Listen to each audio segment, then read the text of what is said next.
unexplained disappearances, ghostly lights, strange creatures, and chilling legends. Tonight we journey deep into the heart of Appalachia. Are you ready to discover what lurks in the shadows? Our journey begins with the vanished. In these mountains, people have walked into the trees and never returned, leaving behind only questions and fear. One of the most haunting cases is that of Dennis Martin, a bright-eyed 6-year-old boy who went camping with his family in the Great Smoky Mountains. It was Father's Day weekend, 1969. The Martin family had hiked to Spence Field, a high meadow on the Tennessee-North Carolina border. Dennis, dressed in a little red t-shirt, was playing hide-and-seek with his brother and other children, darting between the rhododendrons as the adults relaxed. Dennis's father watched the kids sneak behind a bush, planning to startle the grown-ups. In a burst of laughter, the other boys jumped out, but Dennis did not. In the span of minutes, he had vanished. Panic set in. The family's shouts for Dennis echoed against the ridgelines with no answer. As dusk fell, a sudden thunderstorm rolled in, dumping 3 inches of rain that night. Trails turned to mud, and any footprints Dennis might have left were washed away.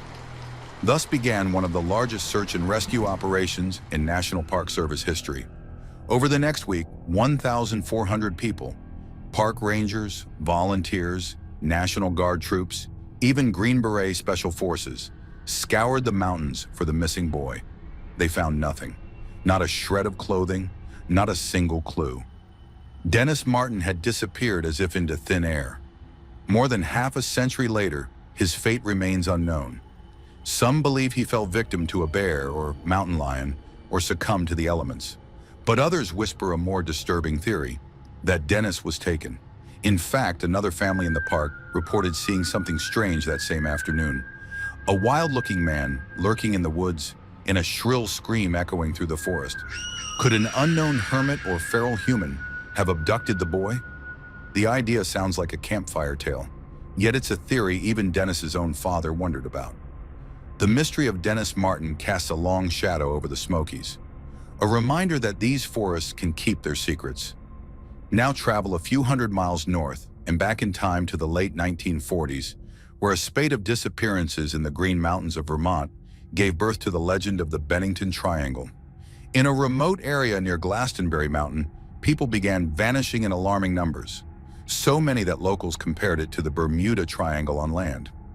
It started in 1945 with an experienced hunter who went into the woods and never came out. Then in December 1946, 18-year-old Paula Jean Weldon, a college student, set off on the Long Trail, part of the Appalachian Range, for a day hike. She was last seen on the trail wearing a bright red coat, and then she, too, disappeared utterly. Paula's case made national headlines and led to one of the first state police forces being established in Vermont, yet no trace of her was ever found. Over the next few years, 4 more people vanished in the Bennington area under baffling circumstances. An elderly veteran, James Tedford, seemingly dematerialized from a moving bus in 1949. Fellow passengers swore he was aboard, but by the time the bus reached its destination, Tedford's seat was empty, his luggage and bus schedule left behind. In October 1950, Paul Jepson, an 8-year-old boy, wandered away from his mother's truck and vanished. Bloodhounds tracked his scent to the highway, then lost it completely in the middle of the road. Just 2 weeks later, a 53-year-old woman, Frida Langer, separated briefly from her hiking companion and never reappeared, at least not alive. Her body was found 7 months later in an open area that had been searched extensively, with no cause of death determined. In total, at least 5 people disappeared in that radius from 1945 to 1950, earning the region its spooky moniker. Theories range from a serial killer to curses to something supernatural lurking in those woods. To this day, the Bennington Triangle remains an unsolved Appalachian enigma, where the mountains simply refuse to give up their missing. The disappearances aren't confined to history either. Throughout the Appalachian Range, especially along the 2,200-mile Appalachian Trail that cuts through these peaks, hikers occasionally step off the path and are never seen again. In 1976, Trenny Lynn Gibson, a 16-year-old on a school field trip in the Great Smoky Mountains, was hiking with classmates on a popular trail. She walked ahead of the group for just a moment, and in that moment, she was lost forever. Despite classmates being only yards behind her, Trenny vanished into the woods on a cold October afternoon. Massive searches found no clue. Rumors swirled that perhaps a classmate or someone on the trail had lured her away, but nothing could be proven. The Smoky Mountains had swallowed up yet another victim, and there are more. Stories like Derek Luking, who in 2012 left a cryptic note in his car in the Smokies, reading, "Don't try to follow me," and disappeared into the wild. Or Geraldine Largay, an experienced 66-year-old hiker on the Appalachian Trail in Maine, who went missing in 2013 after stepping off trail to use the bathroom. Tragically, her remains were found 2 years later. She had survived at least 26 days lost, keeping a journal until the end. Her final note read, "When you find my body, please call my husband. It will be the greatest kindness." These mountains are unforgiving to those who lose their way. By now you might wonder, are these disappearances merely tragic accidents, or is there something stranger at work? In the absence of answers, legends grow. Some whisper that feral people, wild mountain men, inhabit remote corners of Appalachia and occasionally snatch unwary travelers. Others point to ancient curses or supernatural forces guarding these hills. As night falls over the ridges where so many have been lost, one can't help but feel an uneasy presence. Are the missing still out there, wandering through the trees? The Appalachians hold their secrets close, and as we leave the realm of the missing, we step even deeper into the unknown, into realms where logic may no longer apply. What else might be hiding among these shadowy peaks?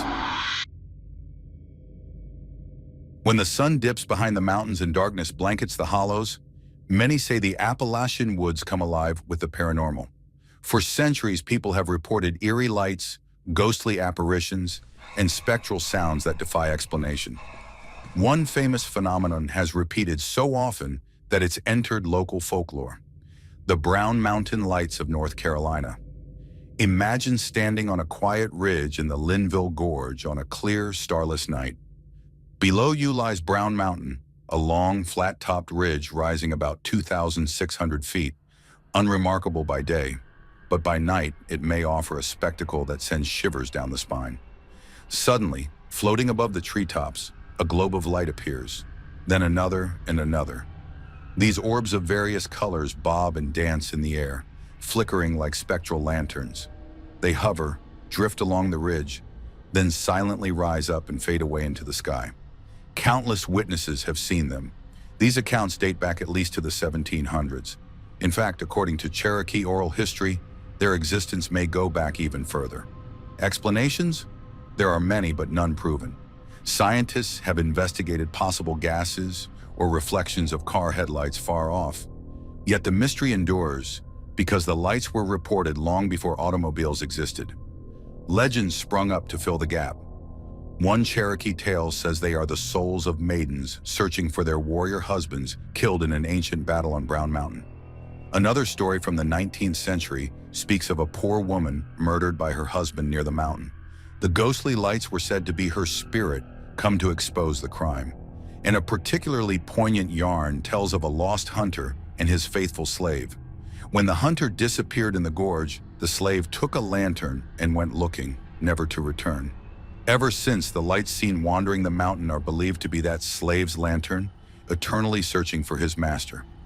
Are the Brown Mountain Lights ghosts, atmospheric quirks, or something else? No one can say for sure, but they are real enough that you can go to Wiseman's View Overlook on certain nights and hope to glimpse those phantom lights yourself. If you do, you'll join generations of baffled onlookers who left the mountain with more questions than answers. Ghostly lights aren't the only apparitions in Appalachia. The region is rife with ghost stories and haunted places. In the deep hollows of West Virginia, one famous spirit even made it to the courtroom. In 1897, in Greenbrier County, West Virginia, a young bride named Elva Zona Heastershoe died under mysterious circumstances. Initially, her death was thought natural, but her mother claimed that Zona's ghost visited her over 4 nights, saying she had been murdered by her abusive husband and revealing exactly how it happened. The mother was so adamant that she convinced the local prosecutor to reopen the case. Sure enough, an autopsy on Zona's exhumed body found her neck had been broken. just as the ghost had described. The husband was convicted of murder, and the case of the Greenbrier ghost became legend. It's the only known case in U.S. history where the testimony of a ghost, as relayed by a living person, was used in court. Helped solve a crime. To this day, a historical marker by Zona's grave recounts her otherworldly tale. Perhaps on quiet nights, Zona's restless spirit still wanders those hills, seeking justice or peace. Travel south to Tennessee, and you'll hear whispers of the Bell Witch, one of America's most infamous hauntings. In the early 1800s, the Bell family of Robertson County claimed to be tormented by a violent, invisible entity in their farmhouse. It spoke in disembodied voices, hurled objects, and physically attacked family members. Neighbors and visitors purportedly witnessed the phenomena, and it grew so famous that even General Andrew Jackson, future president of the United States, took an interest. Jackson owned land nearby and, according to legend, decided to investigate the Bell Witch himself. Accounts say that as Jackson's horse-drawn wagon approached the Bell property, the wheels froze and the horses refused to advance. A voice from nowhere taunted, "You may go on, for I will see you tonight." An unnerved Jackson later proclaimed, "I'd rather fight the entire British Army than face the Bell Witch again." Skeptics note there's no official record of Jackson's visit, but it remains a beloved part of the lore. The hauntings culminated with the mysterious poisoning of John Bell, the family patriarch, which some attributed to the witch. To this day, the Bell Witch legend casts a long shadow over Tennessee. Visitors to the area can explore the Bell Witch Cave, where odd occurrences are still reported. Faint whispering voices, orbs of light, a general feeling of dread. Is it just imagination fed by legend, or does some remnant of the Bell Witch's curse still linger? In Appalachia, the line between folklore and reality blurs like mist on the mountain. Even the Appalachian Trail itself has its specters. Hikers spending months trekking the long green tunnel of the AT sometimes swap spooky tales at shelters.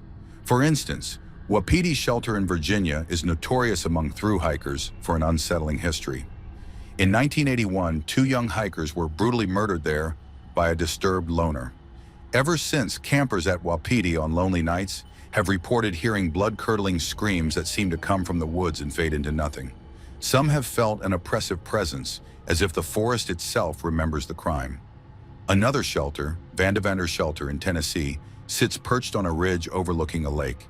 In the 1970s, a woman was allegedly murdered there, and legend claims her spirit wanders on cold, rainy nights. One thru hiker wrote of spending a stormy night alone at Vandevander and feeling a chill wind whisper through the trees as an unseen figure crept up to her tent.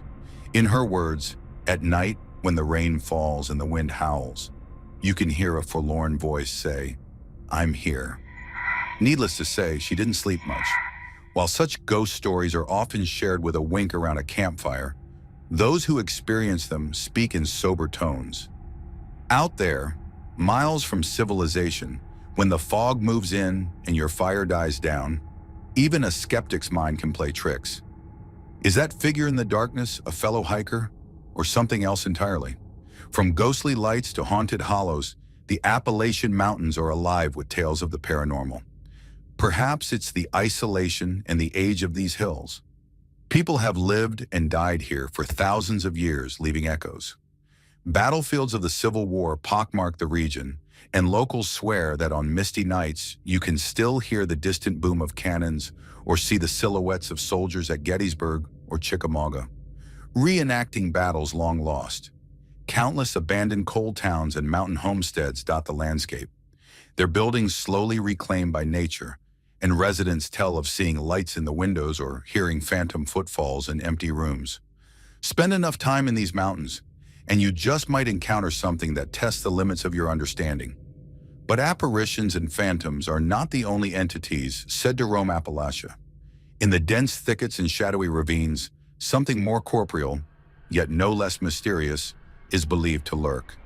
Steady your nerves as our journey now crosses into the domain of cryptids and legendary creatures that call these mountains home. Not everything uncanny in the Appalachians is a ghost or spirit. Some seem very much flesh and blood, if they exist at all. The region has long been a hotbed of cryptid sightings, encounters with creatures unknown to science.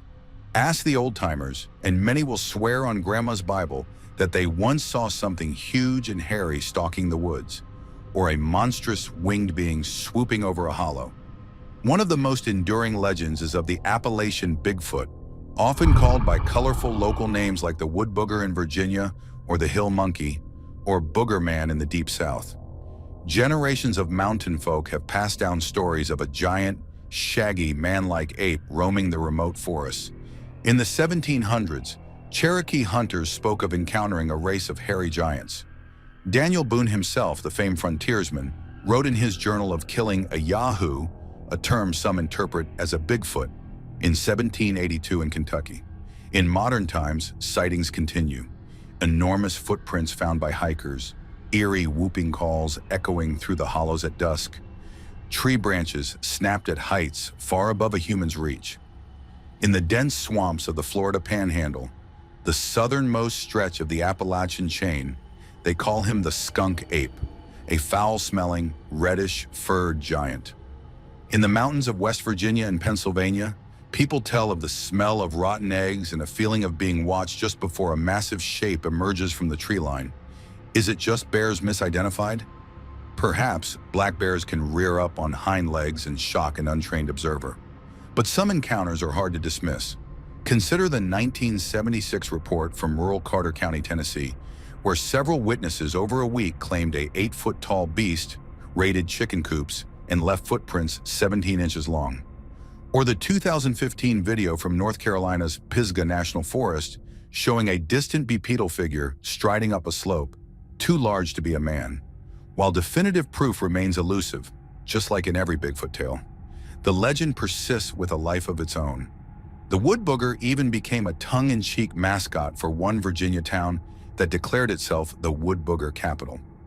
Whether a yet undiscovered primate or just a cultural myth, Bigfoot is essentially the patron cryptid of Appalachia.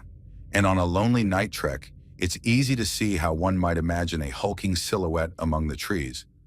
But Bigfoot is far from the only bizarre creature said to haunt these hills. In the mid-20th century, one strange visitor so terrified a West Virginia town that it made global headlines. On a chilly November evening in 1966, near the town of Point Pleasant, West Virginia, two young couples were driving near an old World War II munitions site, known locally as the TNT area, when they encountered something out of a nightmare. As they later told police, a huge figure appeared in their car's headlights. A man-sized bird or something, with a towering humanoid shape, outspread wings and glowing red eyes that reflected in the light. The creature spread its 10-foot wings and took off, pursuing the car at high speeds. The panicked witnesses eventually lost it and lived to tell the tale. Over the following year, dozens of people around Point Pleasant reported similar sightings of a flying, red-eyed, man-like creature, soon dubbed Mothman by the press. These encounters occurred from November 1966 through December 1967, sending the town into a frenzy. What was this thing?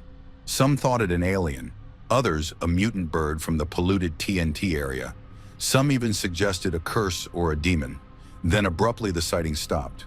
Right after a horrific tragedy on December 15, 1967, when the Silver Bridge connecting Point Pleasant to Ohio collapsed into the river, killing 46 people. In hindsight, some claim the Mothman was a harbinger, a warning of the impending disaster. A local legend was born, the Mothman, bringer of doom. The story spread far and wide through books and a Hollywood movie, transforming Point Pleasant into a destination for monster enthusiasts. Today, the town proudly hosts a Mothman museum and statue, and an annual festival celebrating the mystery. Skeptics say Mothman was likely just misidentified sandhill cranes or owls, large birds whose eyes can shine red in light. But folklore has its own truth. Residents who lived through that eerie year still get a far-off look in their eyes when they recount the nights of fear, when the shadow of giant wings loomed over Appalachia. Was Mothman a cryptid, a spirit, or a figment of collective dread? Perhaps we'll never know, until those red eyes glow in the dark once more. Cryptids in Appalachia come in all shapes and sizes. In September 1952, in the small town of Flatwoods, West Virginia, something crashed in the hills at dusk, perhaps a meteor or something not of this world. When a group of curious kids and adults went to investigate, they got the fright of their lives. In the gathering darkness, they saw a pulsating red light and just beyond, two glowing eyes. Then a horrifying creature appeared, hissing and gliding towards them. It was described as towering at least 10 feet tall, with a round, blood-red face, a helmet or spade-shaped cowl around its head, and claw-like hands. The being's eyes emitted an eerie greenish-orange light, and it seemed to hover above the ground. One boy shined his flashlight on it, revealing a body cloaked in what looked like a dark metallic dress. The group fled in terror. The sighting made national news as the encounter with the Flatwoods Monster, also known as the Braxton County Monster. Project Blue Book files on UFOs even included the incident, while investigators later suggested that the witnesses might have been spooked by a barn owl perched in a tree. Those who were there vehemently deny it was an owl. The Flatwoods Monster was never seen again, but it became an integral part of West Virginia lore.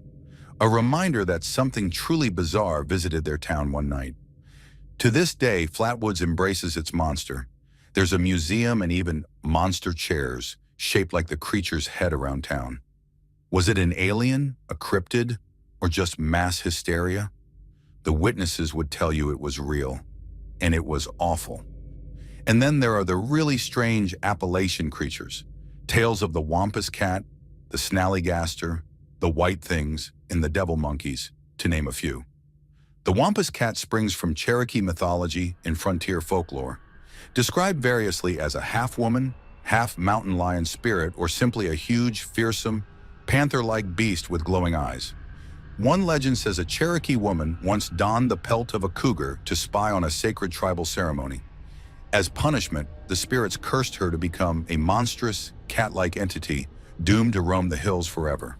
To this day, folks in Appalachia speak of the Wampus as a lurking presence. It's said if you're camping alone and hear an unnatural, womanish scream or see a pair of yellow eyes shining in the darkness, you might have a run-in with the Wampus Cat.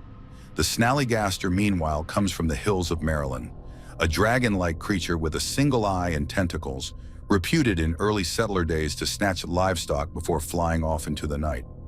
It was probably born from German immigrant folklore, but occasional reports of weird flying beasts keep the Snallygaster story alive.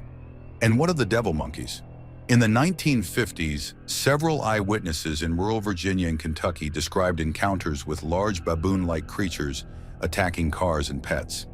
These devil monkeys were said to have dog-like snouts, pointy ears, and vicious tempers, like a rogue group of primates in the Appalachian forests. One famous report from 1959 in Saltville, Virginia, had a family swearing that a furry, dark, simian creature jumped out of the woods and scratched at their car, leaving long gashes in the metal. Police found odd tracks at the scene. A spate of sightings in the 1970s had some wondering if wild primates had escaped from zoos or carnivals. No bodies or clear photos ever turned up, but in isolated hollers, the legend of the devil monkey persists. It's the kind of story you hear from an old man on a gas station porch. I tell you, I seen it with my own eyes. Weren't no bear. Looked like a damn gorilla on four legs, fast as lightning. In these mountains, who's to say what truth lies behind the tall tales? The idea of these creatures, Bigfoot, Mothman, monster cats, and mystery apes, has become part of the cultural fabric, adding a layer of wonder and fear to the wilderness. When you hike in Appalachia, especially alone, it's hard not to feel a prickling on your neck at times. You may laugh it off as imagination, but deep down a small voice asks, could something be watching from the brush? After all, new species have been discovered in remote areas before. Until you have an explanation for the oversized tracks you found in the mud by your camp, or the inhuman cry you heard at midnight, the possibilities remain open and terrifying. Our journey through cryptids highlights how the unknown thrives in the Appalachian imagination. These mountains, with their unexplored caves and impenetrable thickets, seem like the perfect hiding place for nature's mysteries. Perhaps that's why even in the modern era of GPS and smartphones, sightings continue. Appalachia holds tight to its secrets. But monsters and beasts aside, sometimes the most frightening things here are born not of the flesh, but of the mind and the story. The folklore of Appalachia is as rich and dark as a coal seam, pressed deep by time and experience. In the next segment, we'll delve into the dark folklore and hidden histories of these hills. Tales that have been whispered by grandmothers to grandchildren on front porches at dusk, warning and teaching through fear. Steady your heart, the old stories carry shadows. As old as the Appalachian Mountains are, so too are the legends that coil around them. The folklore of this region is a unique blend of Native American myths, early settler superstitions, and the hard realities of pioneer life. These stories served as morality lessons, entertainment on long winter nights, or simply as ways to explain the unexplainable. Many are delightfully eerie. Let's sit by the hearth now and listen to a few of the darker folk tales that have chilled Appalachian bones for generations. From the Cherokee, who were here long before any European settlers, comes the terrifying legend of Spearfinger. In the high ridges of the Smoky Mountains, they said, roamed an old witch with skin as hard as stone and a long, sharp finger on her right hand made of obsidian. She could take on any guise, often appearing as a kindly grandmother to lull children near. Her voice could echo through the valleys like thunder, and birds would fall silent when she drew close. Spearfinger's lust was for human livers. With her needle-like finger, she would stab victims and remove their livers to devour, all while they were under her enchanting spell. Cherokee parents would warn children never to stray too far or follow strangers, for Spearfinger might get them. In one famous tale, the Cherokee devised a plan to rid themselves of this monster. They lured Spearfinger to a pit trap by lighting a huge fire and pretending it was a gathering of children. When she stepped on the camouflage pit, Spearfinger fell in, and the warriors set upon her. Their arrows and weapons could not pierce her stony hide, until finally a lucky strike hit the witch's one vulnerable spot. That magical right palm she kept clenched to protect her heart. With a scream that shook the mountains, Spearfinger perished. To this day, at Whiteside Mountain on the North Carolina-Georgia border, her supposed favorite haunt, some say you can hear a faint sing-song voice in Cherokee on the wind, singing the witch's hunting song about eating livers. Spearfinger's tale not only kept children close to home, it reinforced the idea that evil can wear a friendly face. It's a folklore warning: be wary of strangers in the woods. Another beloved Appalachian folktale told on many a dark night is Talipo. This is the kind of story Grandpa might recount to wide-eyed kids gathered around a lantern's glow. In the tale, an old hermit lives alone in a cabin deep in the woods with his 3 loyal hunting dogs. One cold autumn, food grew scarce. Desperate one evening, the man goes hunting but only manages to catch a measly rabbit, not nearly enough to fill his belly. That night, as he's drifting off to sleep hungry, he hears something creeping into his cabin through a crack in the wall. A strange creature, black-furred with glowing eyes and a long, bushy tail. Startled and fearing for his food stores, the old man grabs his hatchet and chops off the creature's tail. The beast screeches and flees into the darkness, leaving its severed tail wriggling on the floor. The old man, famished, does an unthinkable thing. He cooks and eats the tail. With a full stomach, he settles into sleep, thinking the ordeal over. But as the night deepens, he is awakened by a chilling voice outside the cabin, whispering, "Talipo, Talipo, give me back my Talipo." He bolts upright. Did he imagine it? The wind, perhaps. His dogs perk up their ears, growling at the door. Again from the inky woods. "Talipo, Talipo, I want my Talipo." The dogs begin to bark, and the man, now terrified, shouts at the unseen intruder. He sends his dogs out to chase it off into the night. One by one, the dogs vanish, not returning from the pursuit. Sometime before dawn, with the dogs gone and silence fallen, the cabin's door suddenly blows open. The half-man, half-beast creature has returned, maimed and furious, and it pounces on the old man's bed. "Talipo, Talipo, now I've got my Talipo," it growls, eyes blazing. In a flurry of claws, the creature exacts its revenge, tearing the man to pieces.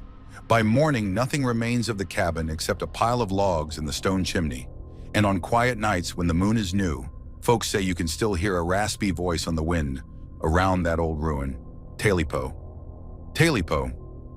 This frightening folktale, while gruesome, was popular as a cautionary story about greed and respect for the unknown.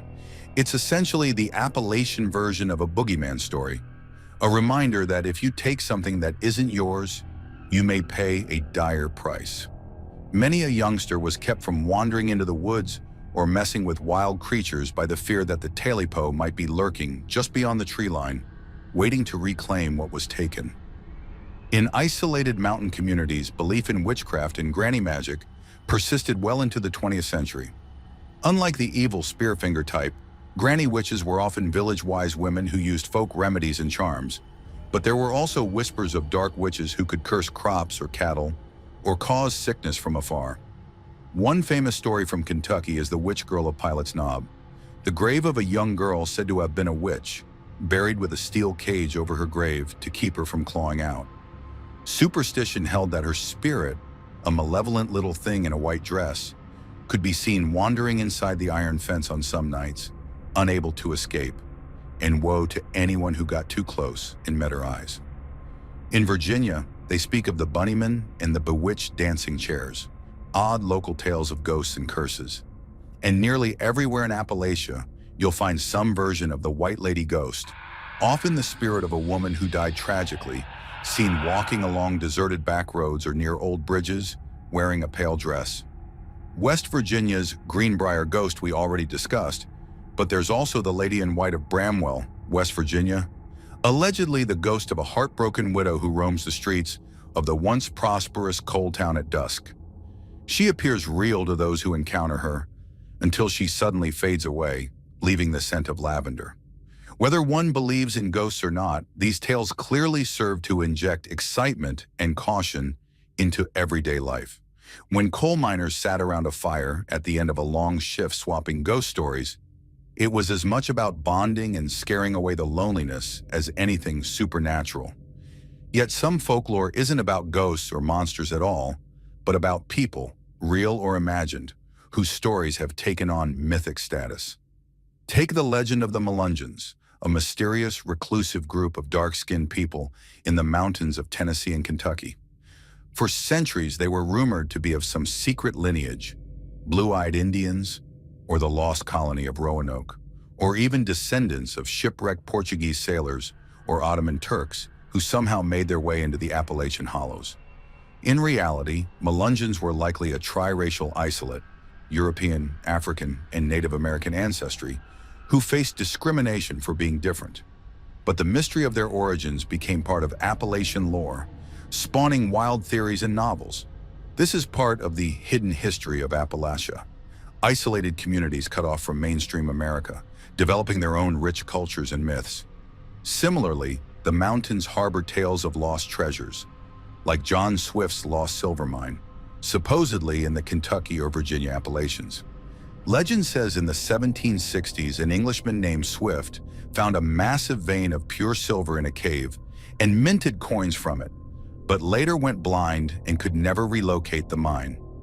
People have hunted for that treasure ever since, sometimes claiming to find cryptic carvings or maps, but the money hole remains elusive.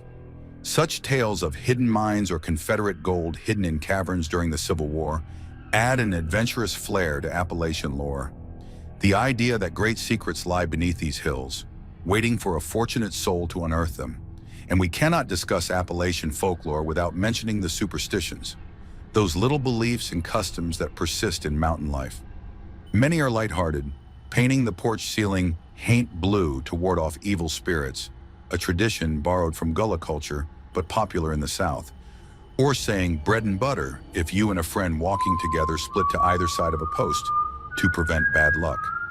Others are meant as serious warnings. Never whistle in the woods at night. It's a common saying that whistling after dark can attract unwanted attention from spirits or creatures. If you whistle, they will whistle back, locals say, though who they are is left ominously undefined. Similarly, if you hear your name called from the forest and you know no one should be out there, do not answer, no matter how clearly you heard it.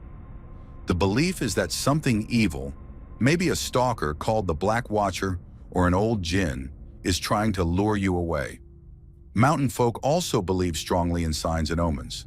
A bird flying into the house means death is coming. A dog howling at midnight means a spirit is passing by. A dream of fish means someone you know is pregnant, etc. These customs were a way to find order and meaning in a wild, unpredictable environment. When you live miles from the nearest neighbor, high on a lonely ridge, it's not hard to imagine how every rustle of leaves might seem imbued with meaning, and every uncanny occurrence gets woven into a story. Finally, one of the most morbid yet fascinating bits of Appalachian hidden history: the practice of the Sin Eater. In certain remote areas up into the early 1900s, it was said that when a person died, the family would call upon a Sin Eater, a person designated to perform a ritual to absolve the deceased of their sins.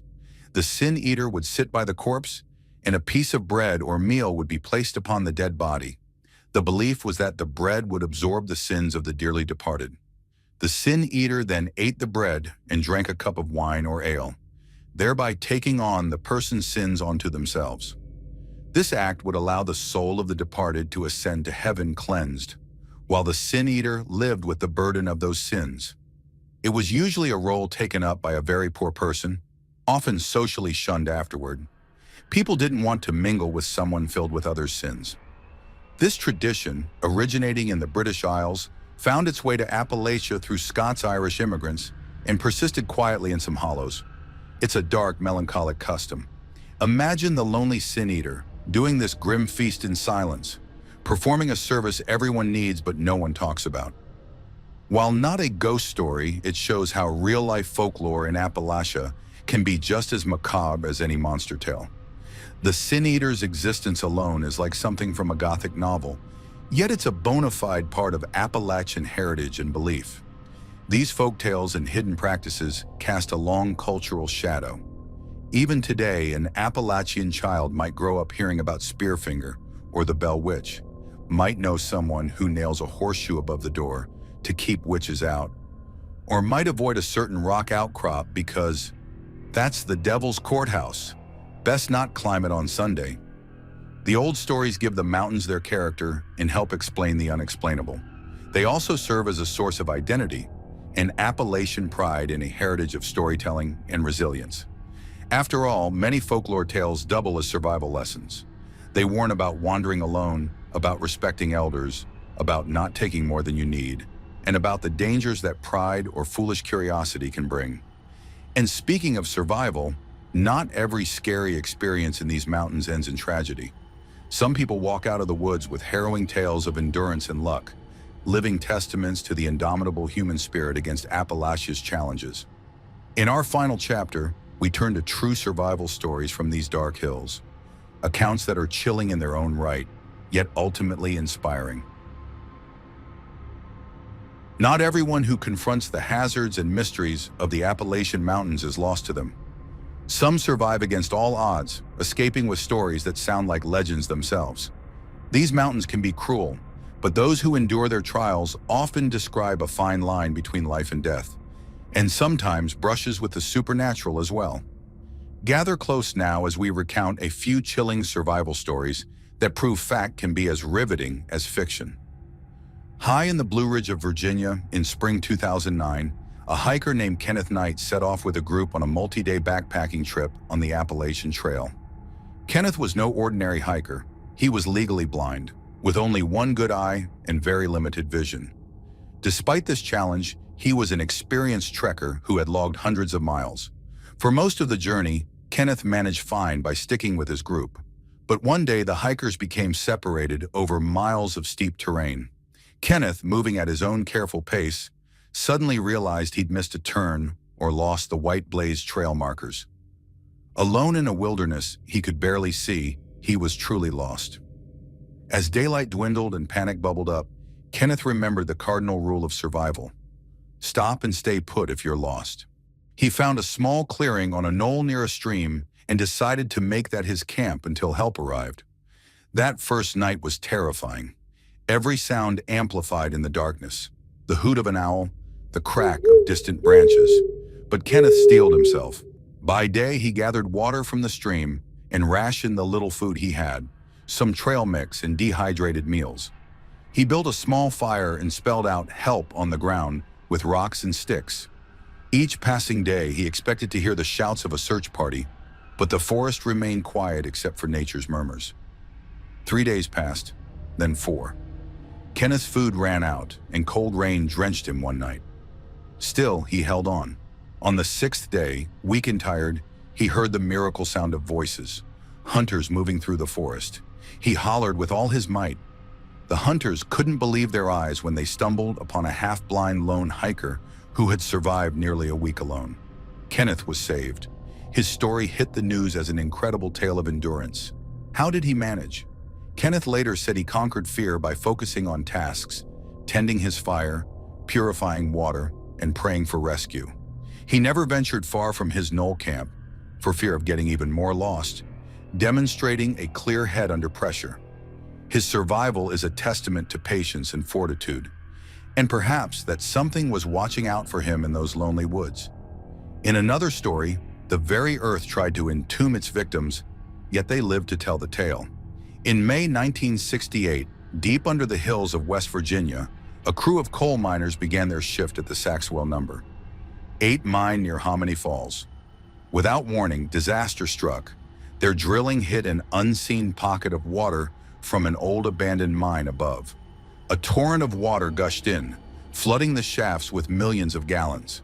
In minutes, passageways were submerged, electrical systems failed, and 25 miners found themselves trapped in absolute darkness, cut off from the surface. Imagine the panic. Icy water up to your chest and rising, pitch black except for helmet lamps, and no sure way out. Some miners were swept away. Tragically, a few drowned in the initial flood. But in the chaos, groups of survivors managed to find high ground, air pockets and upper tunnels. One group of 15 men huddled together closer to the entrance, and amazingly were able to shout through a vent pipe, establishing contact with rescuers. It took 6 agonizing days before rescuers could drill through and free those 15 men alive. Yet deeper in the mine, another 10 miners were still missing and presumed dead. Rescuers kept pumping water out around the clock, refusing to give up. Day 7, day 8, hope was fading. On day 10, nearly giving up, a rescue team spotted a fresh footprint on a muddy wall deep in the mine. Excited, they pressed on and finally broke through into a cavity. And there they found 6 survivors, clinging to life. The men were gaunt, starving, shivering, but alive, having survived underground for 237 hours in total darkness. They had found an air pocket and a perch above the water and rationed out bits of chewing tobacco and even sawdust to keep something in their stomachs. When they heard rescuers nearby, they scratched a note on a wooden board to send out, not knowing if anyone would ever read it. But now they didn't need to. They were going home. The rescue of those men became known as the Miracle of Hominy Falls. Crowds wept and cheered as the miners were brought to the surface one by one on stretchers, blinking at the first sunlight they'd seen in 10 days. In total, 21 of the 25 trapped miners survived, an incredible outcome for what could have easily been a mass grave. Their story is one of grit, teamwork, and faith. The miners reportedly sang hymns in the dark to keep their spirits up. It also serves as a reminder of the dangers hidden beneath Appalachian soil and the unyielding resolve of those who call these mountains home. Survival in Appalachia can also mean enduring the forces of nature and sometimes other humans.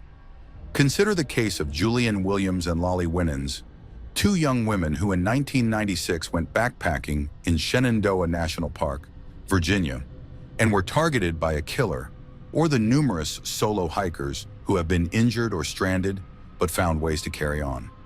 There's the legendary saga of trapper Gene Pennington, who in the 1920s got lost in the Cumberland Mountains during a blizzard and survived a month by sheltering in a hollowed log, eating whatever he could trap.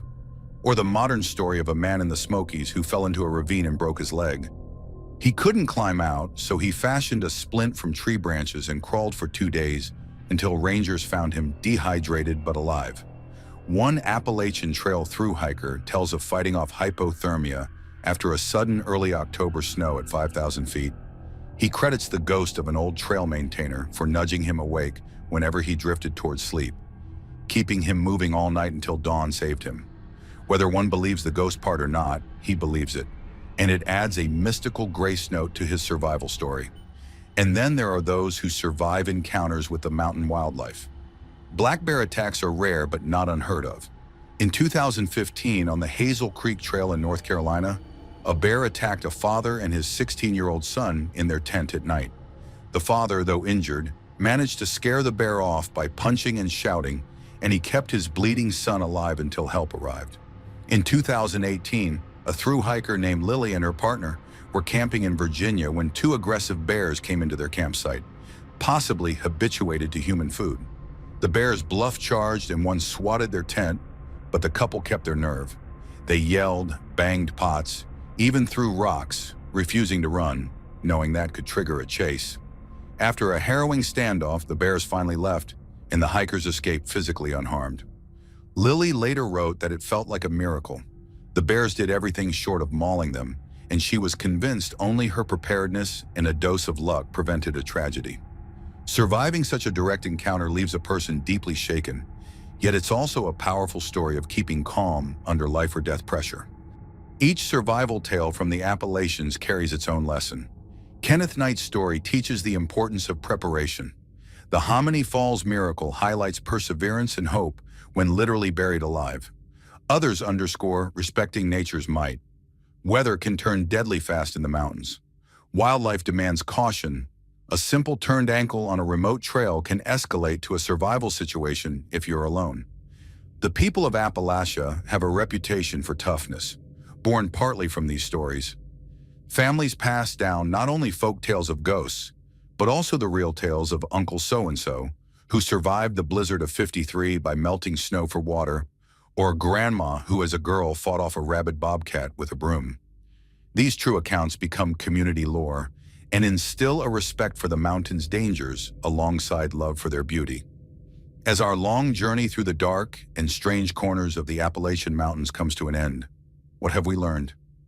We've seen that within the rolling blue silhouettes of these hills are untold stories, some that inspire wonder, others that provoke fear, many that defy easy explanation. Real people have walked into these woods and never returned, spawning legends as enduring as the hills themselves. Others have come face to face with what they swear were ghosts, monsters, or miracles. Is it the mountains that make the mysteries, or simply the human imagination running wild in the solitude of nature? Perhaps a bit of both. The Appalachians, with their crags and coves, seem almost alive, a character in the narrative of those who call it home. And like any great character, these mountains are complex, nurturing yet ferocious, steeped in history yet crawling with folklore, a place of both refuge and danger. The campfire is burning low now, casting eerie shadows on the trees. We've traveled through tales of vanished souls, ghostly whispers, and the unknown lurking in the Appalachian night. These mountains are more than just a landscape. They are a keeper of secrets, a place where legend and reality blur. Even now, as the wind rustles the leaves, you can't help but wonder, are these just stories, or is something still out there? Thank you for joining this journey into the dark heart of Appalachia. The mountains are watching and listening, as they always have. Maybe tonight, in the silence, you'll hear something too. Don't forget to like the video and subscribe to the channel. Let us know in the comments which mystery we should explore next. The most requested topic will be featured in our next video. Good night and sleep tight, if you can.